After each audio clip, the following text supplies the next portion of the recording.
ابراہیم بن سعد نے بیان کیا، ان سے ابن شہاب نے، ان سے اعرج نے اور ان سے ابو ہریرہ رضی اللہ عنہ نے۔ آپ نے فرمایا کہ لوگ کہتے ہیں ابو ہریرہ رضی اللہ عنہ بہت حدیث بیان کرتے ہیں، حالانکہ مجھے بھی اللہ سے ملنا ہے، میں غلط بیانی کیسے کر سکتا ہوں؟ یہ لوگ یہ بھی کہتے ہیں کہ مہاجرین اور انصار آخر اس کی طرح کیوں احادیث بیان نہیں کرتے؟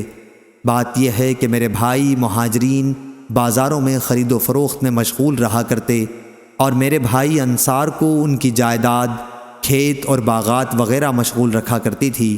صرف میں ایک مسکین آدمی تھا، پیٹ بھر لینے کے بعد میں رسول اللہ صلی اللہ علیہ وسلم کی خدمت ہی میں برابر حاضر رہا کرتا۔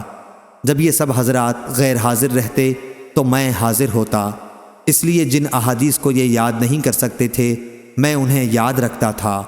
اور ایک دن نبی کریم صلی اللہ علیہ وسلم نے فرمایا تھا کہ تم میں سے جو شخص بھی اپنے کپڑے کو میری اس تقریر کے ختم ہونے تک پھیلائے رکھے، پھر تقریر ختم ہونے پر اسے اپنے سینے سے لگا لے، تو وہ میری احادیث کو کبھی نہیں بھولے گا۔ میں نے اپنی کملی کو پھیلا دیا جس کے سوا میرے بدن پر اور کوئی کپڑا نہیں تھا۔ جب حضرت صلی اللہ علیہ وسلم نے اپنی تقریر ختم فرمائی تو میں نے وہ چادر اپنے سینے سے لگا لی۔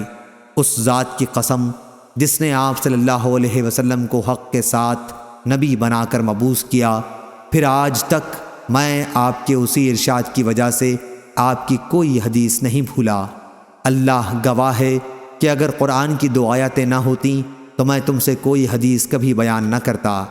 آیت ان الذین یکتمون ما انزلنا من البینات سے اللہ تعالیٰ کے ارشاد الرحیم تک، جس میں اس دین کے چھپانے والے پر جسے اللہ تعالیٰ نے نبی کریم صلی اللہ علیہ وسلم کے ذریعے دنیا میں بھیجا ہے سخت لعنت کی گئی ہے۔